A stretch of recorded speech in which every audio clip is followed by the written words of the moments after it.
ನಾಲ್ಕನೇದಾಗಿ ನಮ್ಮ ಅನುದಿನದ ನಾಲ್ಕನೇದಾಗಿ ಎಷ್ಟು ಸಲ ಮಾಡ್ತಾ ಇದ್ದಾರೆ, ಆವಾಗ ನಿನ್ನ ಸಲುವಾಗಿ ಬೇಡ್ಕೋ. ನಮ್ಮ ಸಲುವಾಗಿ ಬೇಡೋದು 4 ನಂಬರ್ ಬಂದಿದೆ. ನಾವೇನ್ ಮಾಡ್ತೀವಿ ಗೊತ್ತಾ, ಮೊದಲ ನಂಬರೇ ಇಡ್ತೀವಿ ಅದನ್ನ ಅಲ್ವಾ. ಫಸ್ಟ್ ನಂಬರ್, ಸ್ವಾಮಿ ನನಗೆ ಅದಿಲ್ಲ ದೇವ್ರೆ, ಅದು ಬೇಕು ದೇವ್ರೆ. ಸ್ವಾಮಿ ನನಗೆ ಆ ಕೆಲಸ ಸಿಗ್ಬೇಕಪ್ಪ.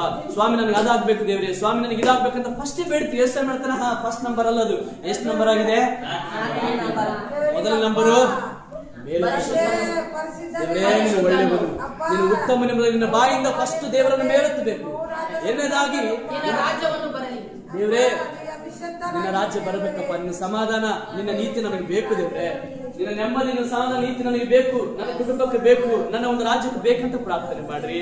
ಮೂರನೇದಾಗಿ ದೇವ್ರೇ ನೀನು ಒಬ್ಬನನ್ನ ಆರಾಧನೆ ಮಾಡುವಾಗೆ ನಾವೆಲ್ಲರೂ ಕೂಡ ಒಬ್ಬನನ್ನೇ.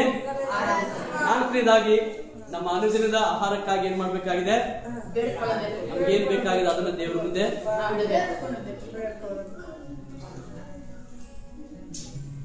ದೇವ ಸಮ್ಮುಖದಲ್ಲಿ ಬರುವಾಗ ಏನೇ ವಿಜ್ಞಾಪನೆಗಳು ಮನವಿಗಳಿವೆ ದೇವ್ರ ಸನ್ನಿಧಾನದಲ್ಲಿ ಬೇಡ. ದೇವ್ರೆ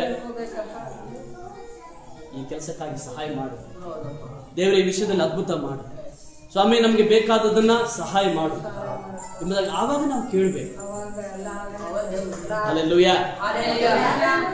ಎಷ್ಟು ನಂಬರ್? ನಾವು ಎಷ್ಟು ನಂಬರ್ ಕೇಳ್ತೀವಿ? ಫಸ್ಟ್ ಯಾವ್ದು ಕೇಳ್ತೀವಿ? ದೇವರಿಗೆ, ದೇವರೇ ನನಗೆ ಮಾಡಪ್ಪ, ದೇವರೇ ನನಗೆ ಇದು ಮಾಡು, ದೇವರೇ ದೇವರೇ ನನಗೆ ಇದು ಕೊಡಂತಾರೆ ಅದಲ್ವಾ? ಅದು ಸರಿಯಾದ ಪ್ರಾರ್ಥನೆ ಅಲ್ಲ. ಸರಿಯಾದ ಪ್ರಾರ್ಥನೆ ದೇವರ ನಾಮವನ್ನ ಫಸ್ಟ್ ಹೇಳಬೇಕು. ದೇವರ ಎಂತವನಾಗಿದ್ದಾನೆ ಎಂಬುದಾಗಿ ಬಾಯಿಂದ ಫಸ್ಟ್ ಹೇಳಬೇಕು.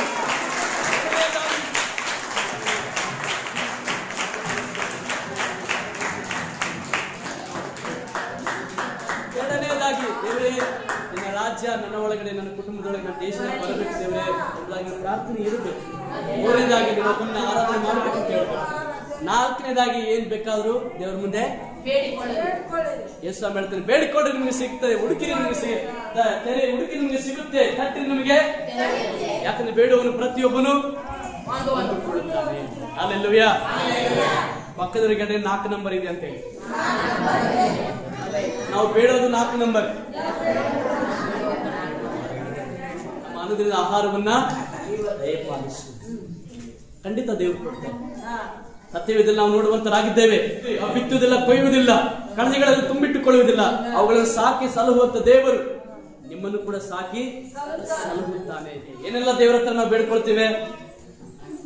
ಆರೋಗ್ಯ ಬೇಡ್ಕೊಳ್ತೇವೆ, ಒಳ್ಳೆ ಕೆಲಸ ಸಿಗಲಿ ಅಂತ ಬೇಡ್ಕೊಳ್ತೇವೆ, ಈ ಸಮಸ್ಯೆ ಹೋಗ್ಬೇಕಂತ ಬೇಡ್ತೇವೆ, ಒಳ್ಳೆ ಭವಿಷ್ಯ ಆಗ್ಬೇಕಂತ ಬೇಡ್ಕೊಳ್ತೇವೆ. ಏನೆಲ್ಲ ಬೇಡ್ಕೊಳ್ತೇವಲ್ವಾ? ಬೇಡ್ಕೊಳ್ಳೋದು ಹೇಳೋದು ಅವಶ್ಯಕತೆ ಇಲ್ಲ, ಪಕ್ಕದ ಹೇಳೋದು ಅವಶ್ಯಕತೆ ಇಲ್ಲ. ಯಾರಿಗಾದ್ರೂ ಮುಂದೆ ಬಂದು ಪ್ರಾರ್ಥನೆ ಮಾಡ್ರಿ, ಏನಾದ್ರೂ ಬೇಡಿಕೊಂಡ್ರಿ ಅಂತ ಯಾರಿಗಾದ್ರೂ ಅವಕಾಶ ಕೊಟ್ರೆ ನಾನ್ ನೆನೆಸ್ತೇನೆ ಸಂಜೆ 7 ಗಂಟೆವರೆಗೆ ಹಾಗೆ ಬೇಡ್ಕೊತಾ ಇರ್ಬೋದು ಅಂತ ಅನಿಸ್ತದೆ. ಯಾಕಂದ್ರೆ ಬೇಡ್ಕೊಳ್ಳೋದ್ರಲ್ಲಿ ನಮ್ಮವರು ಫಾಸ್ಟ್ ಇದ್ದಾರೆ.